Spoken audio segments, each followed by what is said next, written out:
ఈరోజు చిచ్చల్పేట గ్రామ సర్పంచ్ అభ్యర్థిగా గెలుపొందించినటువంటి గుడిసె అనుసూయ గారికి మరియు 10 వార్డులు గెలిచినటువంటి మన వార్డు మెంబర్లకి అందరికీ శుభాకాంక్షలు తెలియజేస్తున్నాం. ఇంకోటి ఈరోజు జరిగిన విషయం ఏంటంటే ఈ ఎలక్షన్కు ముఖ్య కారణం చాలా ఉంది. మన మండల్ లెవెల్లో కానీ ఒక డిస్టిక్ లెవెల్లో కానీ దీనికి ప్రత్యేకత ఉంది. ఏ విధంగా అంటే జనరల్ ఉంది.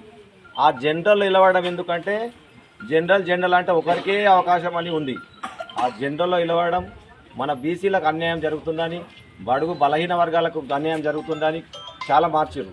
ఆ మార్చినందుకు మార్చిన దానికి ఏముందంటే గవర్నమెంట్ స్లోగన్ గిన బీసీలకు చేస్తాం 42% తర్వాత మాకు రాజ్యాంగ ప్రకారం రావడం వచ్చే 23% తగ్గించి మా బీసీ రిజర్వేషన్ మొత్తము జనరల్ చేసారు. జనరల్లో బీసీని తీసుకుపోవడం అనే కాన్సెప్ట్ ఉంది.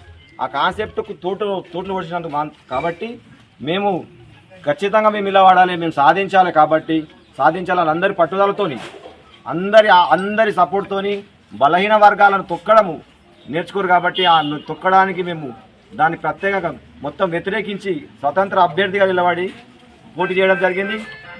వాళ్ళందరి కృషితోని వాళ్ళందరి సహకారంతో ప్రతి ఒక్క సర్పంచ్ అభ్యర్థిగా కాన్సెప్ట్ తీసుకొని మనం ఖచ్చితంగా గెలిచి చూపెట్టాలని గెలిచిర్రు.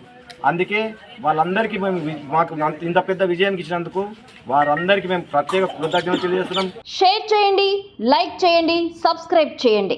మరిన్ని వీడియోల కోసం బెల్ సింబల్ పై క్లిక్ చేయండి.